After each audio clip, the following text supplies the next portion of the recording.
Masuk halaman. Kristus bagi soraklah. Haleluya. Bumi sorga bergema. Haleluya. Berbalas. Bersyukur. Haleluya. Muliakan Tuhanmu. Haleluya.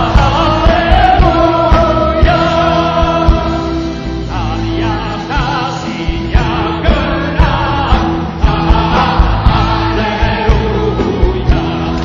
Kemenangan-Nya tetap.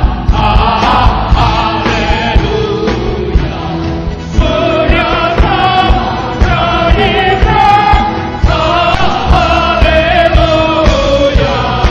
Akan lagi bermenang. Haleluya.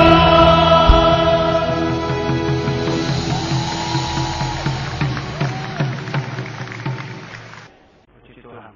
Mari kita baca firman Tuhan Yohanes 10. Yohanes 10 kita akan baca ayat 10-11 saja, tapi kita akan baca mulai dari ayat 1 supaya latar belakangnya jelas.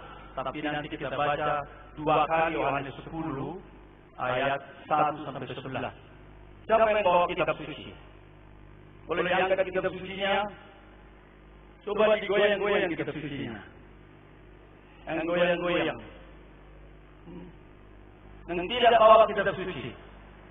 Tidak bawa kitab suci. Ke gereja tidak bawa kitab suci. Ke tempat kebaktian bawa rokok, tapi tidak bawa kitab suci. Tapi mungkin ada yang berkata, saya tidak bawa kitab suci, tapi bawa ponsel suci. Oke, tidak masalah. Tidak masalah. Atau mungkin ada yang berkata, saya tidak bawa kitab suci, sebab bawa pendeta saya sudah hafal. Wah, benar.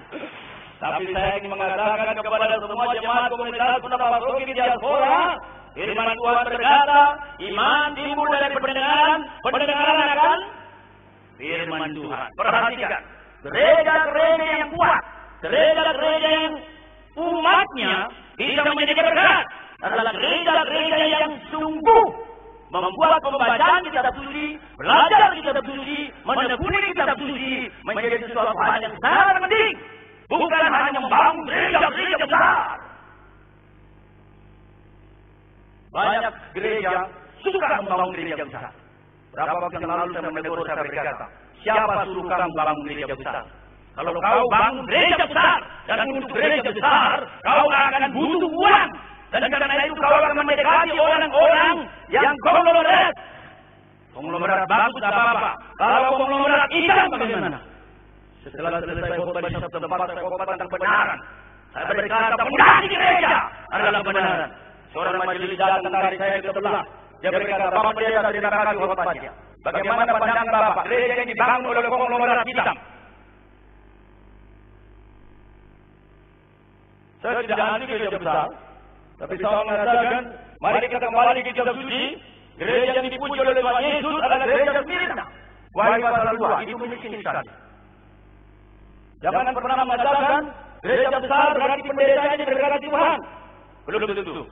Saya sedih, hati saya berteriak melihat ini. Jangan-jangan kita mengelola gereja seperti bisnis. Dan itu menghancurkan gereja dari dalam. Sekali lagi, mari kita koreksi gereja kita. Dan diri kita adalah gereja. Kalau kita menekuni kitab suci, berarti gereja ada harapan. Komunitas pendapat Rocky diaspora tidak ada fondasi lain selain daripada kitab suci. Mari kita baca bersama-sama Yohanes 10:1 sampai dengan 11 berganti-gantian. Saya baca ayat 1. Aku berkata kepadamu, sesungguhnya siapa yang masuk ke dalam kandang domba dengan tidak melalui pintu, tetapi dengan memanjat tembok, ialah seorang pencuri dan seorang perampok.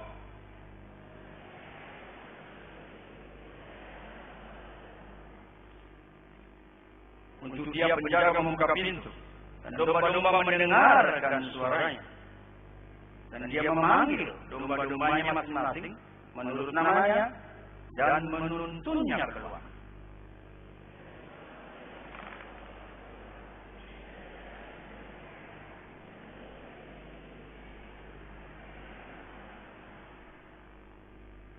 Tetapi seorang asing pasti tidak mereka ikuti.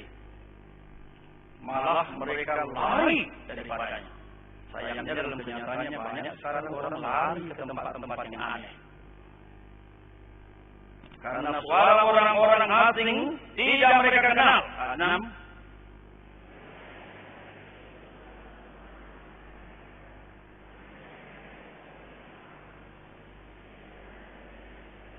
Maka kata Yesus sekali lagi, aku berkata kepadamu sesungguhnya. Perhatikan ya. Dalam bahasa Yunani dikatakan amin, amin, legomin. Sesungguhnya aku berkata kepadamu, akulah pintu ke domba-domba itu.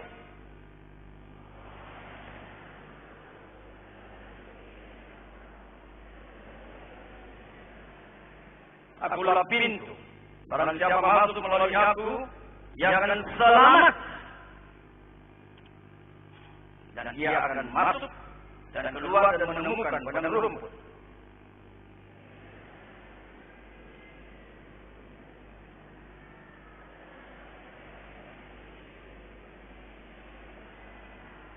Akulah gembala yang baik memberikan nyawanya bagi domba-dombanya. Mari kita baca 2 ayat ini sekali lagi dengan penuh perhatian. 1, 2, iya. Pencuri datang hanya untuk mencuri dan membunuh dan membinasakan.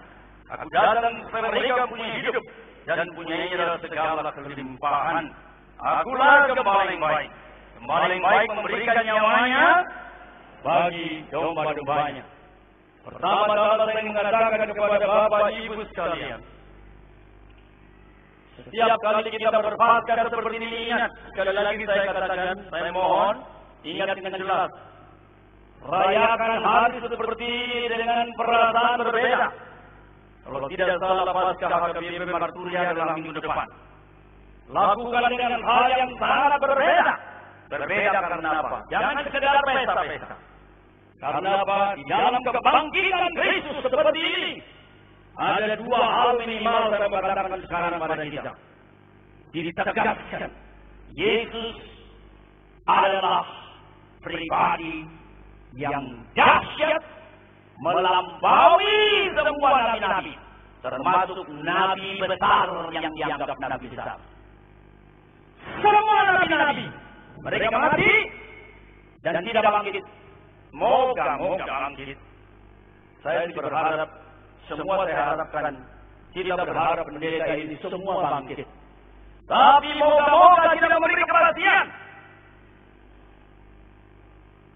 Kristus bukan moga-moga bangkit. Yang sudah bangkit. Saya mengerti kalau banyak orang mengatakan itu tidak benar, itu halusinasi. Kemarin kita seminar di sini, puji Tuhan ada 500 yang datang antar gereja. Dan saya mengatakan jangan pernah percaya kepada orang-orang yang mengatakan seperti itu. Itu hanya mengatakan mereka tidak punya berita itu, dan karena itu mereka mengarang yang lain. Saya mengatakan baca kitab sucimu. Ketika Yesus mati di Palestina, Yesus pun diberitakan bangkit di Palestina. Sekiranya dia mati di Palestina, diberitakan bangkit di Jakarta, itu soal lain. Tetapi dia mati di tempat itu, dan Petrus khotbah di hadapan 3.000 orang. Dan dia berkata, Yesus yang kau salibkan itu, dia sudah bangkit. Ingat suaranya di dalam maut. Supaya seluruhnya mengetahui, dia Tuhan, dia Allah. Tepuk tangan dong.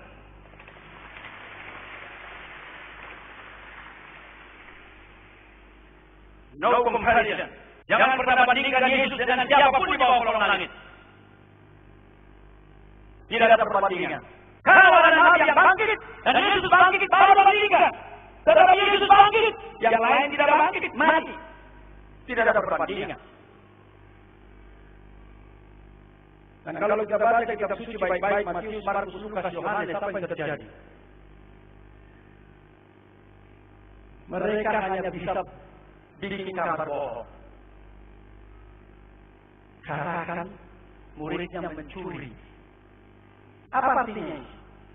Berarti mereka pun mengakui tidak ada di dalam kuburan itu Yesus. Sekiranya ada di dalam kuburan itu Yesus, maka apa yang terjadi? Mereka terjadi menunjukkan mereka akan mentertawakan orang Kristen. Tetapi karena memang kuburannya tidak ada di sana lagi, maka terpaksa mereka mengarang cerita. Saya melawan semua ahli-ahli teologi.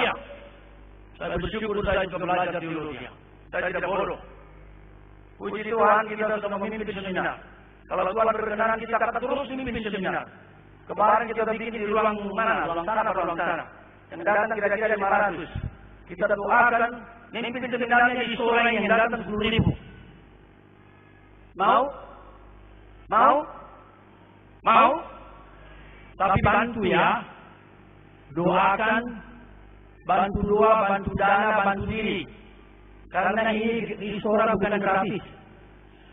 Diri jadi panitia. Terima kasih kepada panitia. Terima kasih kepada keluarga panitia. Ada di sini panitia di ruangan ini dan keluarganya. Boleh berdiri sebentar. Panitia dan keluarganya. Boleh berdiri sebentar. Terima kasih. Syukurku kepada kalian. Semua panitia dan keluarganya yang ada di ruangan ini. Dan keluarganya. Kalian mengizinkan mereka berbulan-bulan mungkin pagi hari. Terima kasih. Mari kita tepuk tangan. Terima kasih juga untuk donatur. Ada yang 100.000, ada yang 1 juta, ada yang 10 juta. Puji Tuhan. Kali ini ada yang 50 juta, ada juga yang ratusan juta. Puji Tuhan. Itu karena kebaikan Tuhan.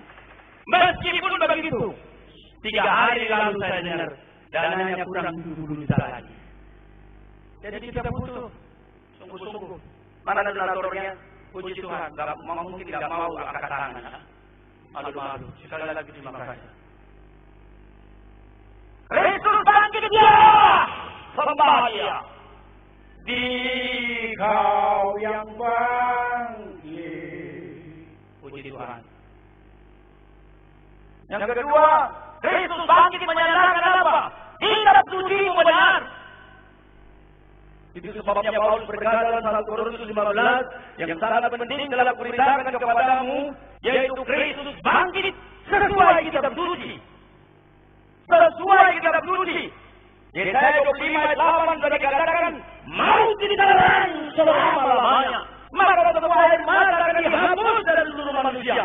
Siapakah yang menelan maut? Yesus. Ayat ini diikuti Paulus. Maut ditelan. Hai maut. Di mana kebenaran? Di mana kebenaran? Kitab suci benar. Sebelum Yesus bangkit, Nabi Yesaya mengatakan, maut akan ditelan. Sebelum Yesus bangkit, Yesus ini maha berkata, anak manusia akan mati, bangkit hari ketiga. Anak manusia akan mati, bangkit hari ketiga. Anak manusia mati, bangkit hari ketiga. Puji Tuhan, luar biasa. Aku kaget berkata.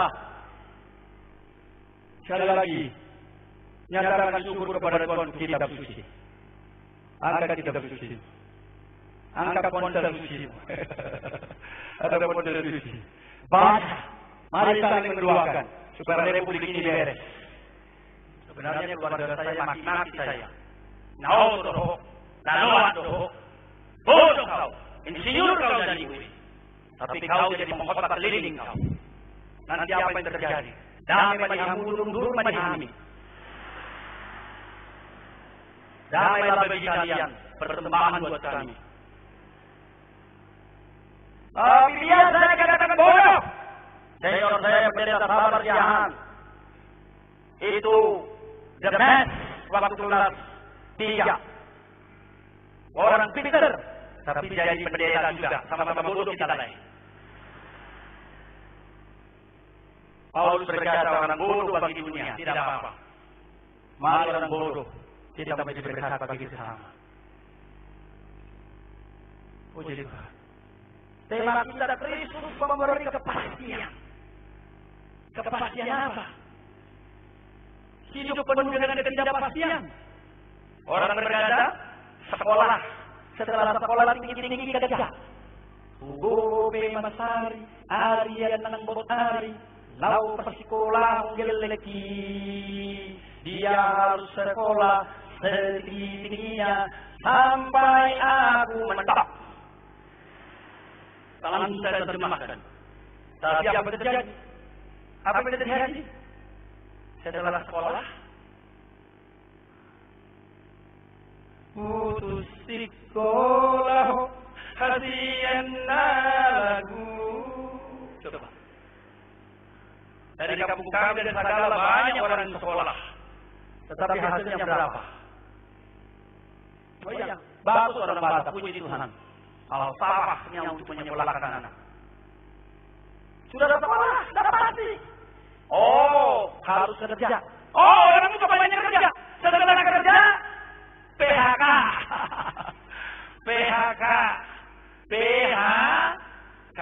Harus PHK dukung.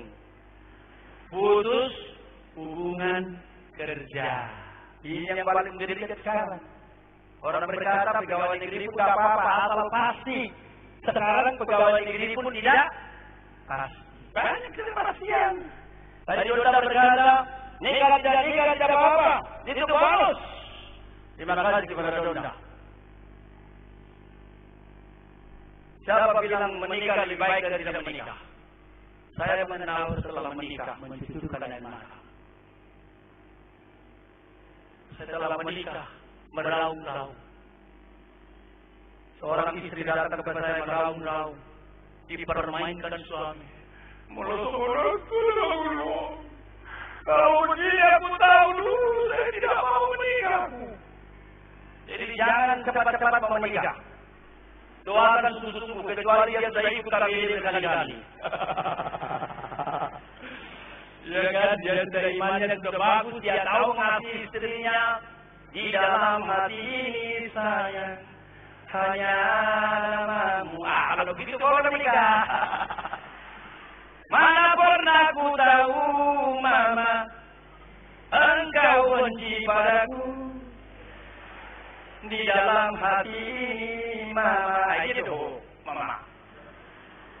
Mana dia? Dia pura-pura jadi orang lain dia, supaya kalau hanya namamu. Tapi saya berkata, saya bersyukur kepada Tuhan, saya bisa mati istri saya. Itu karena apa? Karena Tuhan merubah saya. Ini memang penderita sabar jahat. Kalau dia bersisa, dia bisa berderita. Kalau memang sabar, memang dari dulu, memang wajah pendeta dia. Wajah pendeta baik-baik, sekolah rajin, masuk rajin, pulang rajin. Kalau saya mungkin minimal beberapa bulan itu saya bolos. Ini bukan jalan yang baik. Jadi saya main poli, terus main poli, pakai uang, pakai lotre, kemana bayar bulu segala macam. Setelah jam sekolah pulang, lalu saya pulang. Itulah dia. Tapi puji Tuhan juga masih bisa juara umum waktu itu ya. Masih bisa. Jadi aman sabar juara umum di kelasnya, saya juara umum di kelas saya. Benar benar. Puji Tuhan. Tapi Tuhan berubah. Dan tidak ada kepastian, menikah tidak menikah, bonus kata Donda, puji Tuhan. Kalau dia menikah tentu siap, puji Tuhan. Orang berkata suruh dia ke gereja. Kalau dia sudah ke gereja, katanya saya sudah hamil. Siapa yang bikin kau hamil? Ada orang gereja. Aja Don. Saya mimpin kur, puluhan tahun saya mimpin kur. Corona poso itu. Aisun dolongi rohani Tuhan dewasa. Anak saranai do dile kuat bagus sekali. Setelah nyanyi bagus, apa yang terjadi? Oh, puji Tuhan. Terima kasih. Apa yang terjadi? Jungkir bulan ngerti? Sudah 3 bulan. Belum hijau. Anggota gereja dari Bapak-Bapak. Pas 2 bulan naik, cintai, jabur. Itu. Dah beres. Gereja sudah menjamin, apalagi kalau kalian dengan saya. Borong pun dirusak sama pendeta. Loh, saya bukan final, saya tidak positif. Benar memang jangan? Ada pendeta yang begitu? Borak kasih hubungan kode. Nilok panalo, ketemu, nilok tangalo, ketemu. Borak, memang jangan kau borak. Padi tapi pun jelas. Desa bukan pendeta harus dikoreksi. Mana kepastian? Katanya kalau tinggal di Indonesia tidak pasti, politik tidak pasti, DPR pun ngawur, MPR pun ngawur, kepolisian pun ngawur, kehakiman pun ngawur. Oh ini bukan fitnah ya, siapa tahu saya polisi langsung ditangkap saya. Tidak. Beberapa waktu yang lalu saya foto pada KPK. Setelah saya foto pada KPK, saya berkata, setiap kali saya lewat dari Kuningan, saya jaga KPK, saya berdoa supaya semua yang merusak Republik, supaya semua koruptor dibawa ke pengadilan. Republik itu bagus, kaya, tapi mengapa koruptor menghancurkan Republik, juga menghancurkan mental, moral daripada pekerja. Habis itu orang datang kepada saya, 4 nasa. Pak Pendeta, terima kasih kami doakan. Memang berat perjuangan kami. Kami pun sekarang lagi dizolimi. Peraturan di DPR sedang mencoba melemahkan kami. Jangan tanya siapa yang mengatakan kepada saya. Itu orang KPK. Saya berdua semua orang bahasa berkata ini. Kami anti korupsi. 1, 2 ya. Mok-mok manganan yula, meru manganan tinako. Artinya, kalau kita hidup jujur, berjerih lelah, kita sehat. Tapi kalau kita maling, kita sakit-sakitan. Lihat itu, cucunya pejabat itu, cucunya penguasa besar itu. Bukan cuma anaknya yang ngawur, cucunya pun masuk narkoba. Ngerti maksud saya? Ngerti bagus, ngerti apa-apa.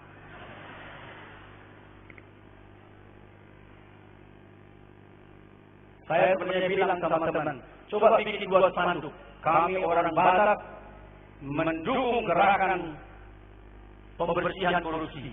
Saya tidak tahu mengapa jadi dibuat itu. Satu lagi spanduknya apa? Kami orang Batak, kami umat cinta kepada Republik. Kami hidup membangun Republik ini. Coba bikin spanduk. Saya tidak tahu kenapa tidak ada itu. Tapi memang saya kan tidak diktator ya. Bikin bagus, tidak bikin ngomong masih.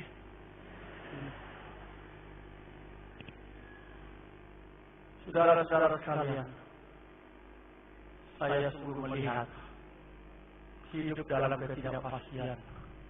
Orang berkata, pindah negara aja lah. Lalu pindah ke Jepang. Setelah di Jepang dia, jangan pulang lagi. Di situ enak. Saya pernah melayani beberapa kali ke Jepang. Memang uangnya banyak. Seorang tukang cat, dia memiliki mobil yang mewah, semua serba remote control. Padahal dia tukang cat, banyak uangnya. Tapi kemarin itu mereka kapok.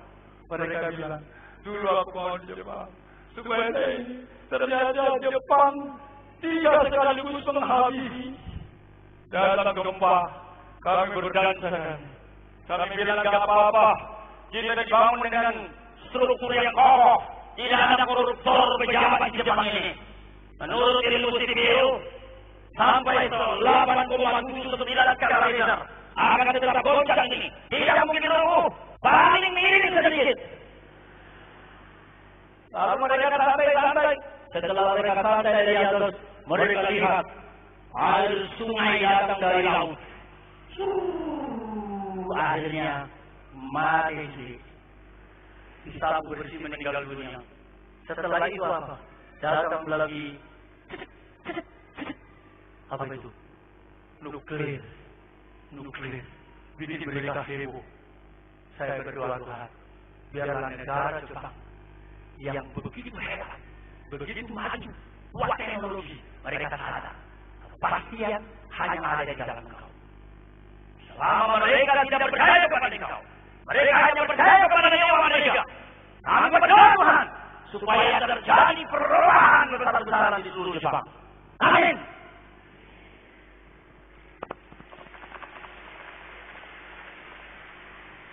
Mari kita baca sekali lagi ayat 10 tadi, 1-2-nya.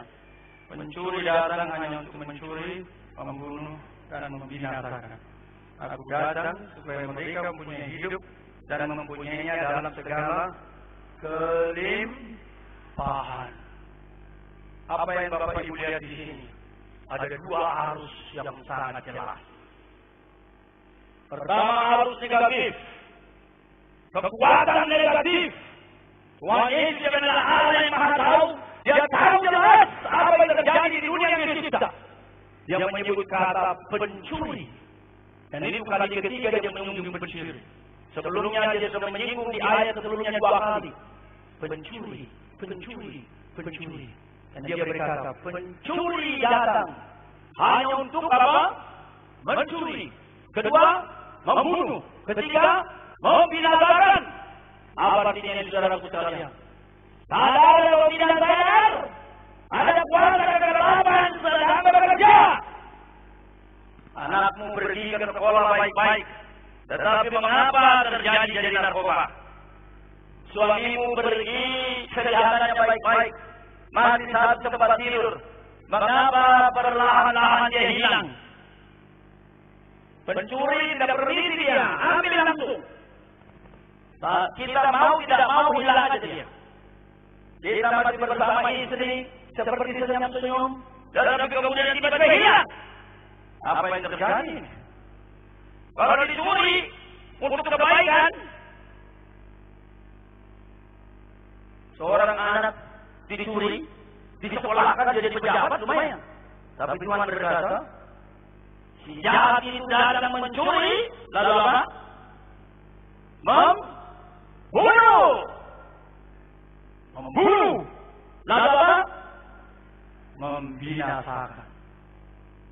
Inilah yang Tuhan Yesus lihat dengan jelas. Sejak dia menciptakan manusia, dia melihat satu kekuatan. Dan kekuatan ini kerjanya sangat negatif. Dan dia berkata kerjanya mencuri, kerjanya membunuh, kerjanya membinasakan. Saya tidak tahu berapa banyak orang Batak, berapa banyak umat, tahun demi tahun, satu demi satu mati. Dan akhirnya mereka pasti binasa. Karena apa? Jikalau selama hidupnya dia tidak suka kepada Alkitab. Jikalau selama hidupnya setiap kali dengar khotbah dia ngantuk. Jikalau selama hidupnya dia tidak kelihatan tanda-tanda kerohanian. Tuhan berkata pohon dikenal dari buahnya. Berarti kalau dia mati pasti masuk neraka dia. Saya sedih kalau orang Batak itu, yang saya tidak pernah melihat tanda-tanda kerohanian. Lalu kemudian setelah tua, lalu kemudian mati. Setelah mati dibikin pesta. Wah, godang salam madua. Godang salam madua. Maksudnya aku, syukuran umur panjang. Sampai berkatnya juga kalau berdoa mesti begini-begini. Saya berkata kenapa cintanya begini. Dia berkata supaya berkat dari orang tua turun ke kita. Maksudnya bagaimana? Supaya dia memberkati kita. Saya berkata sudah dekat kau. Yang memberkati kau bukan orang mati. Yang memberkati kau Tuhan Yesus. Karena itu ganti jangan begini, begini aja. Bersyukur kepada Tuhan.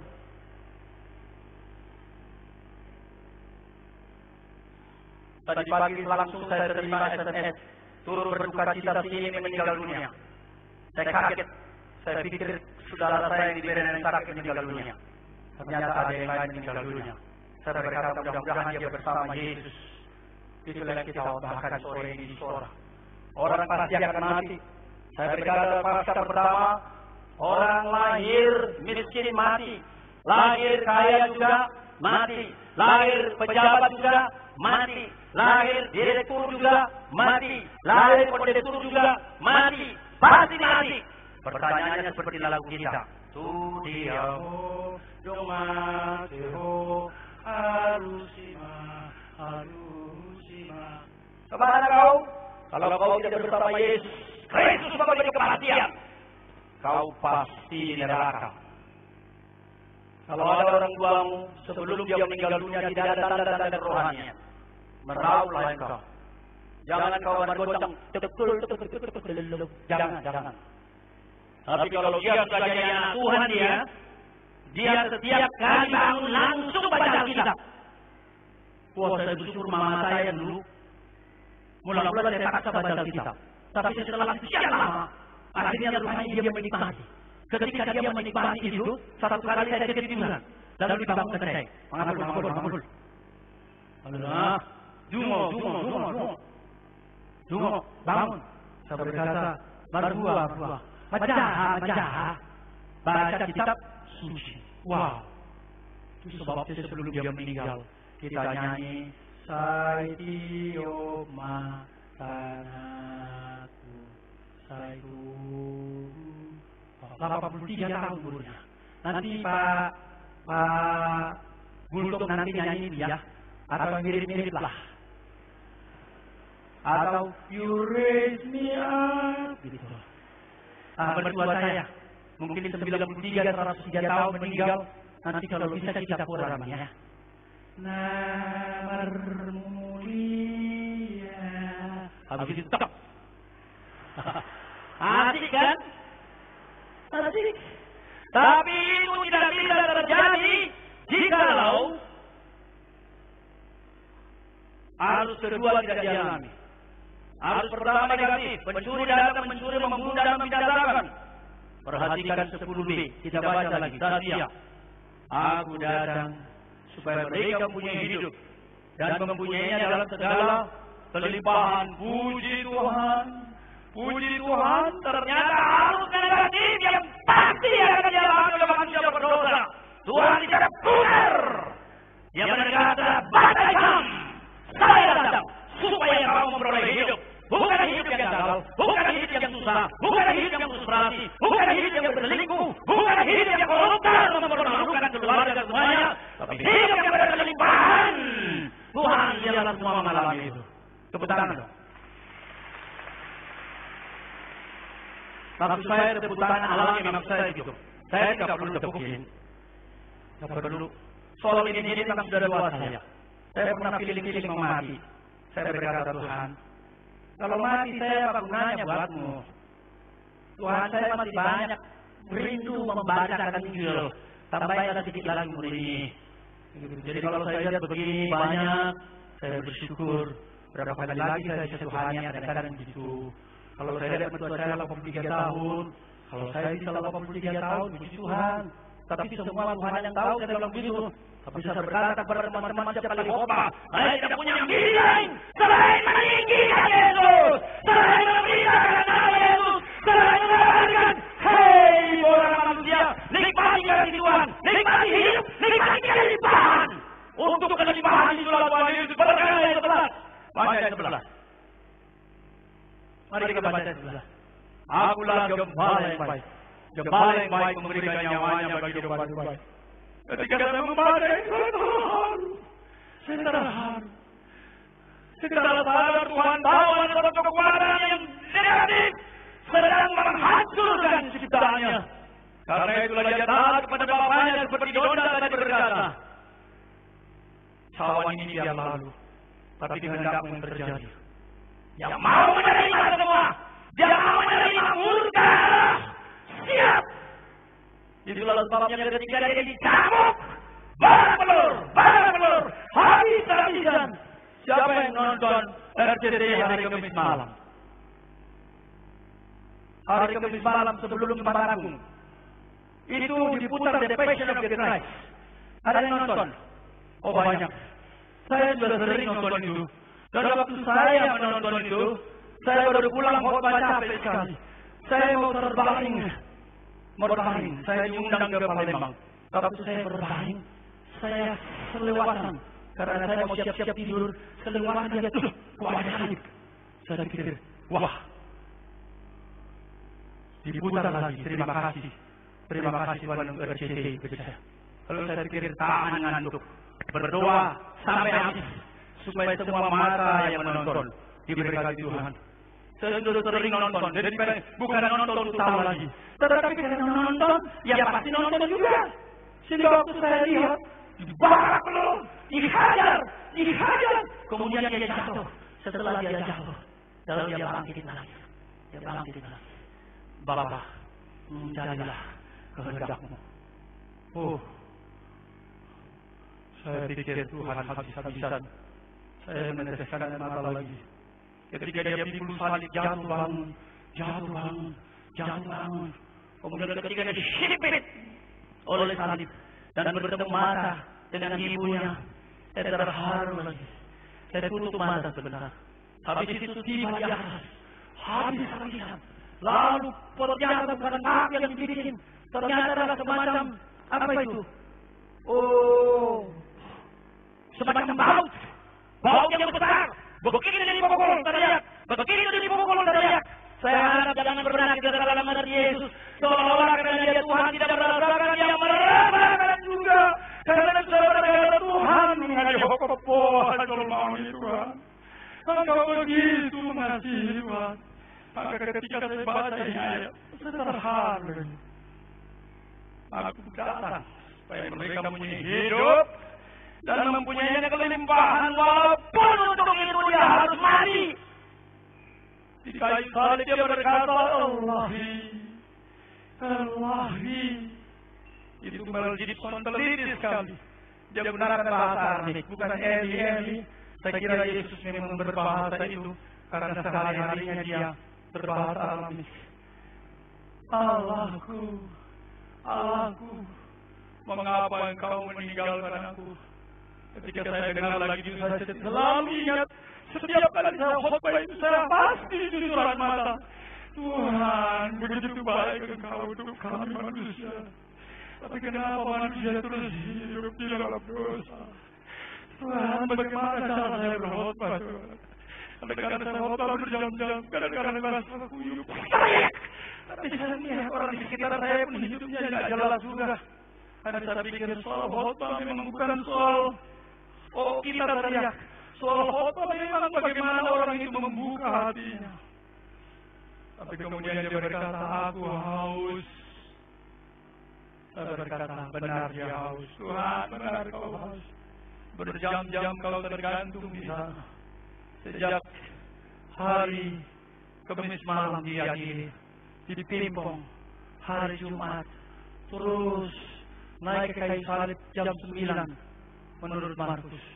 Lalu setelah 6 jam muncullah teriakan tadi, Ilahi, Ilahi, Allahku, Allahku, mengapa engkau meninggalkan aku?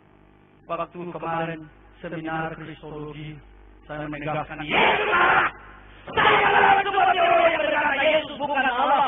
Saya sudah baca teologi, saya baca Alkitab baik-baik. Orang berkata kau pun jangan minta ditulen. Kau hanya baca Alkitab. Kau tidak baca yang lain. Saya berkata buku apa yang kau baca yang saya tidak baca. Maafkan kalau saya cerita begini bukan bermaksud yang lain.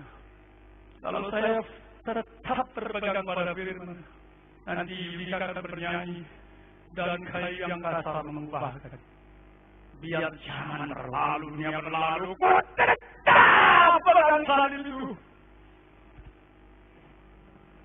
Saudara-saudaraku, kalau saya tetap percaya kepada Tuhan, bukan karena saya tidak bertemu pikiran liberal. Saya bertemu, siapa yang ikut seminar kemarin? Iya, puji Tuhan. Di sini bisa menjelaskan banyak ilmu-ilmu liberal. Bagaimana mereka mentertawakan dan olok-olok Yesus. Bukunya Jakob apa begitu? Jakob Ofisi, Jakob siapa itu? Barbara Feeling, bukunya Renan dan sebagainya yang sahabat yang sini. Setelah selesai, saya dalam kamar saya pikir, waktu dibahas semua itu, mereka mudah-mudahan kuat, kokoh. Yesus benar-benar Allah. Dan ketika pertanyaan itu datang pertanyaan, di kayu salib dia berkata, Eli, dia masih Allah tidak? Masih! Yesus tidak pernah tidak Allah. Dia Allah sejati, dia manusia sejati. Lalu apa yang terjadi? Itu lalu buatan dari saya terjadi. Yesaya 53 ayat 5. Dia tertikam karena pemberontakan kita. Dia diremukkan karena kejahatan kita. Dia diganjar supaya kita selamat. Dia dibilur-bilur dilukai supaya kita sembuh. Puji Tuhan. Puji Tuhan. Itulah Yesus. Dia berkata, akulah gembala yang baik.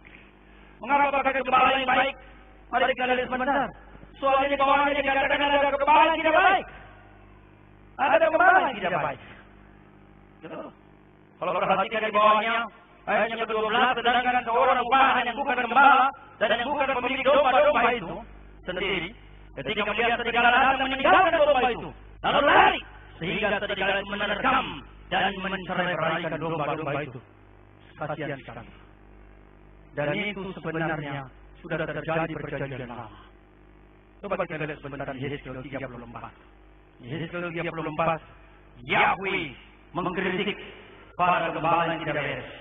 Mari kita baca Yesaya 34. Ayatnya kita baca. Ayat yang ke-1 sampai 6.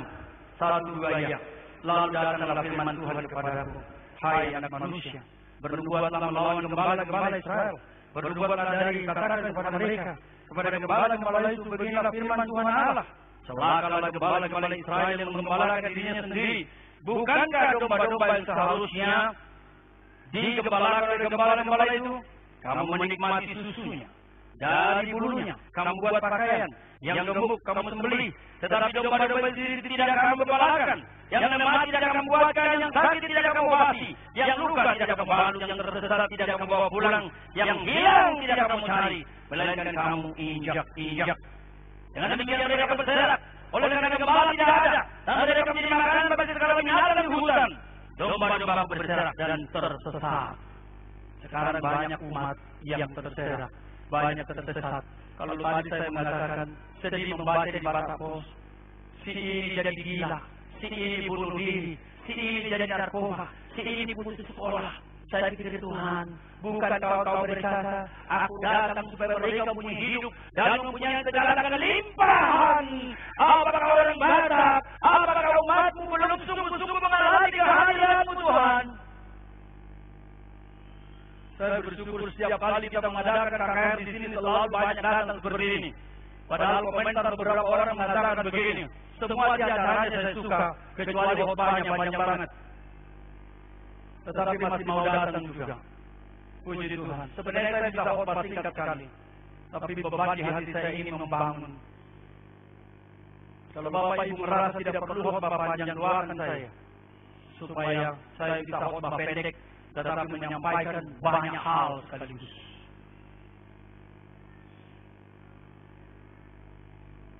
Gereja-gereja tidak menjadi jaminan. Orang berkata, perempuanku dirusak oleh pendeta.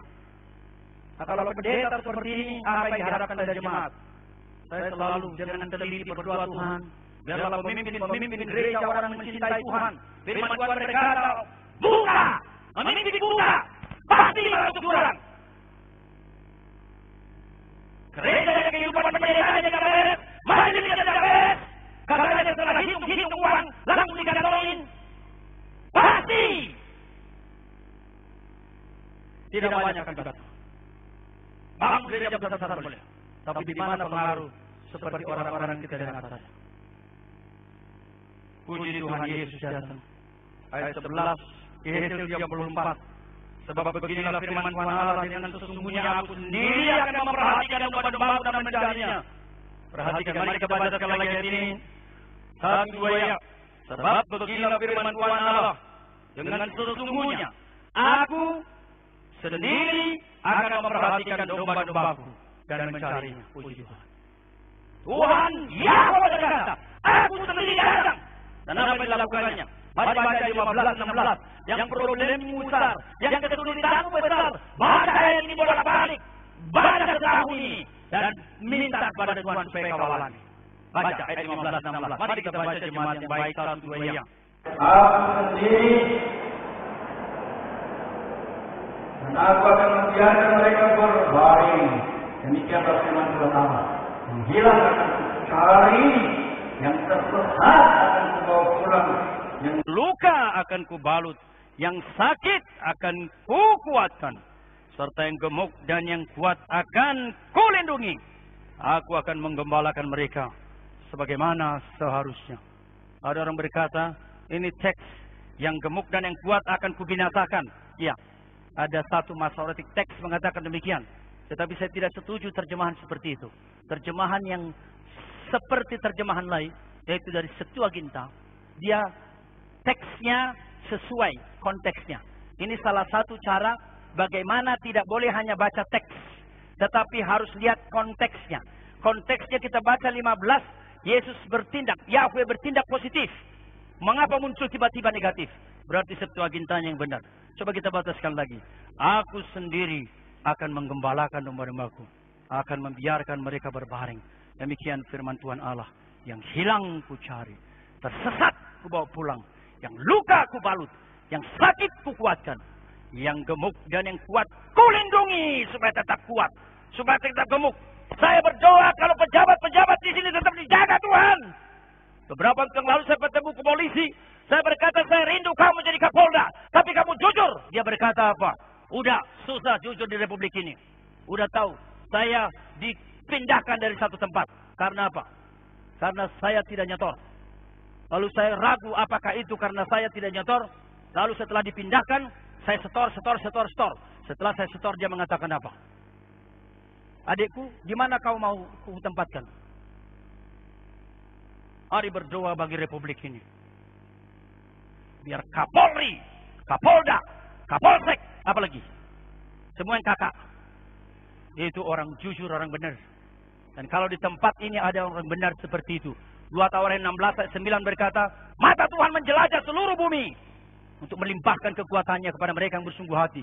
Saya yakin Republik ini tidak akan selamanya begini. Saya yakin ada saatnya zaman jahiliyah berlalu. Orang benar memimpin Republik. Saya berdoa orang menjadi gubernur Sumatera Utara orang jujur. Orang jangan yang bagi-bagi mobil kepada anggota DPR. Ketika saya baca itu di Batak Pos, itu siapa itu? Samsul Arifin yang gembrot itu. Lalu disaksikan, semua mengaku kami dikasih mobil. Itu Batak Pos begitu. Lalu anaknya ada mobil mewah sekali. Saya berkata, kalau gubernur seperti ini, sulit Sumatera Utara tetap hancur lebur. Kita berdoa, muncul dari kamu komunitas yang benar. Bila perlu dari KBD ini menjadi gubernur Sumatera Utara. Salah satu danau terbesar di dunia ada di Sumatera Utara. Itu danau apa? Danau Toba. Kalau ini digarap dengan gubernur, itu saja pun sudah beres. Kita punya hutan yang sangat luas. Saya tidak tahu di sini ada enggak Dr. Togu Manurung. Ada enggak di sini Dr. Togu Manurung? Orang pertanian di PB, dosen di PB. Saya berkata mudah-mudahan kau menjadi menteri kehutanan. Saya berkata begitu. Ada enggak di sini? Oh ada ya. Tadi dia mengatakan apa? Bang, memang hutannya bagus. Tapi kita dari atas melihat sudah digundul banyak. Makanya di sana banjir.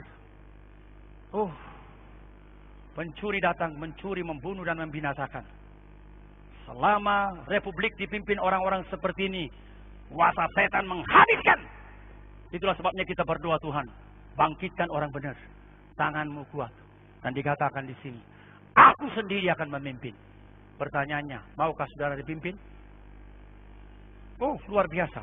Respons sangat penting. Respons. Perhatikan, kita akhiri dengan respons ini. Coba kita lihat di dalam Yohanes 10, kita kembali lagi. Apa dikatakan dalam Yohanes 10 ini?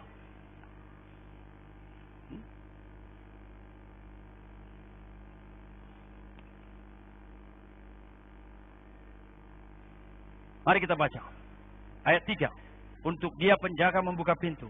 Dan domba-domba mendengarkan suaranya. Dia memanggil domba masing-masing menurut namanya. Memanggil menurut namanya. Dan apa? Menuntunnya keluar. Dia tuntun. Lalu apa? Jika semuanya domba telah dibawa keluar. Dia berjalan di depan. Apa artinya berjalan di depan? Arahnya jelas. Kehidupannya jelas. Di patongon doa sejak balan nalomak.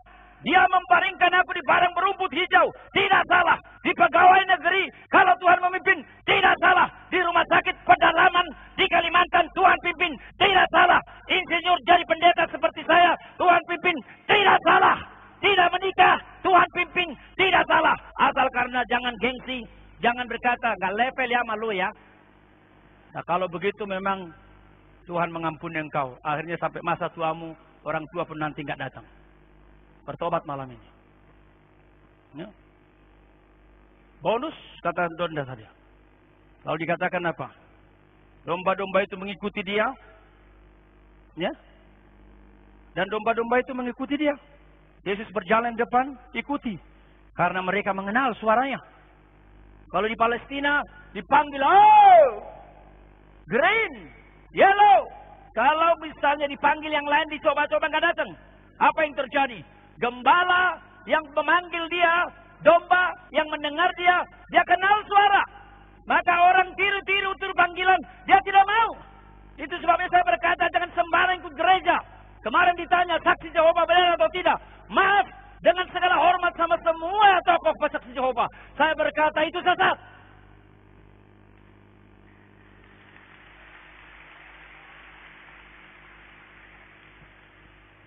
Berapa saya mengatakan, saya tidak bergosip. Berkali-kali saksi Jehovah datang ke rumah saya. Pertama 2 perempuan. Setelah 2 perempuan saya berkata, saya ajak, saya ladeni, saya suruh kasih minum, mereka datang hari Sabtu. Kemudian ngomong Yunani. Setelah ngomong Yunani saya berkata, Yunani ibu salah. Dia kaget. Kok ibu tahu? Bapak tahu? Saya mengajar Yunani.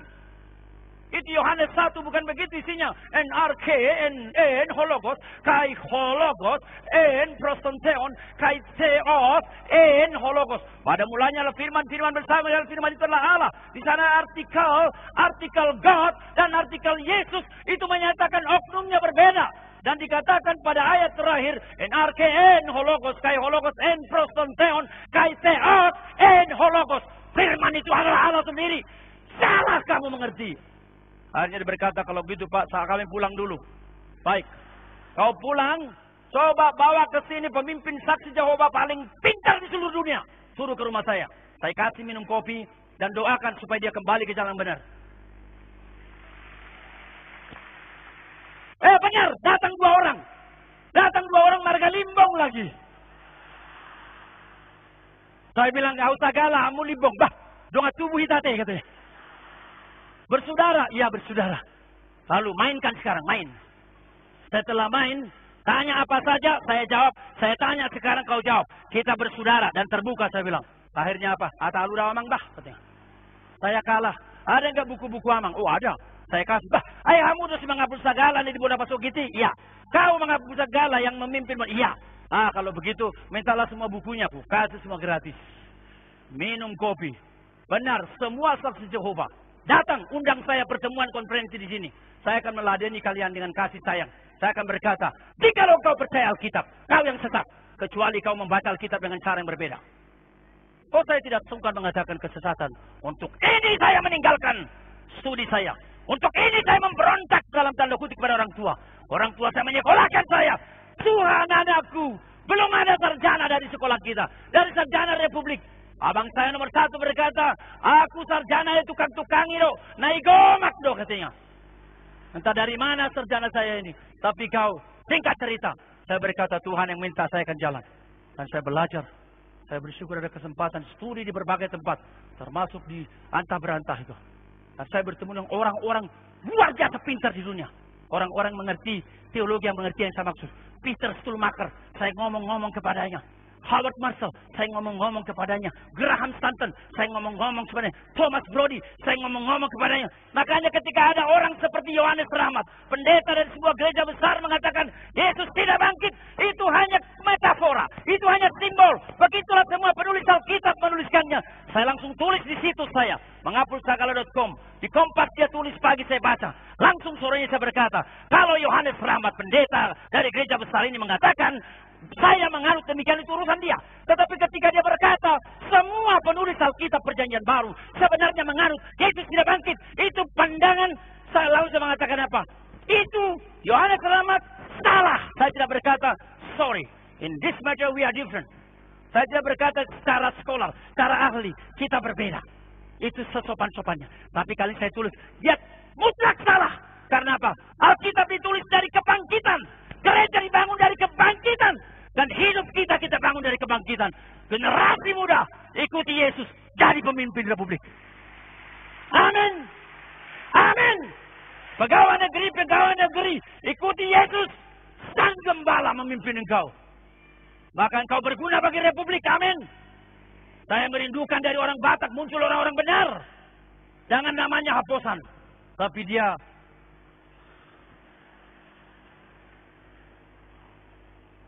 terpuji nama Tuhan. Aku datang supaya mempunyai hidup, mempunyai segelimpahan. Apa artinya itu? Berarti hidupmu penuh. Setelah hidupmu penuh, luber. Apakah ada pengampunan bagi orang yang datang kepada Yesus? Ada. Yesus memberi kepastian. Karena dia memelihara engkau, maka dia mengampuni hidupmu. Baca Yohanes 4.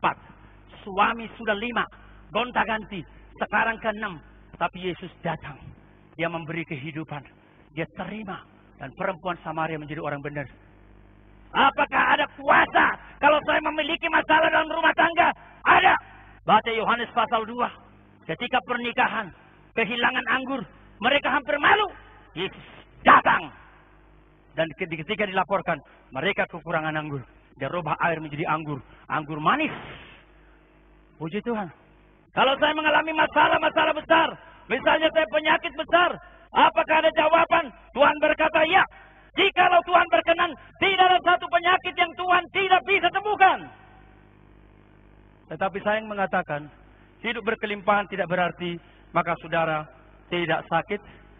Tidak berkelimpahan tidak berarti maka saudara tidak miskin. Hidup berkelimpahan berarti apa? Karena Tuhan bersama engkau menjalani hidupmu dengan penuh sukacita. Karena Tuhan bersama engkau menjalani hidupmu dengan segala kekuatan. Kalau kaya, bersama Tuhan kau jadi berkat. Kalau miskin, di dalam kemiskinan kau menjadi berkat. Itulah 2 Korintus pasal 8. Mereka miskin tapi menjadi berkat. Kalau sakit, bersama Tuhan kau menjadi berkat. Kemarin banyak yang membeli buku saya di seminar. Saya mengacu kepada kisah nyata mengapa ada penderitaan. Di sini ada orang-orang sakit. Saya baca Eka Dharma Putra, hamba Tuhan yang dipakai Tuhan. Saya sangat terkesan dengan hidupnya. Menjelang akhir hidupnya, saya mendengar dia berkhotbah di Singapura, menikmati kebaikan Allah. Dan ketika orang berdoa kepadanya supaya terjadi sembuh, Eka Dharma Putra masih diperlukan untuk Republik. Maka dia menulis surat, isinya seperti ini. Mungkin banyak saudara sudah tahu. Saya akan membaca sebagai penutup.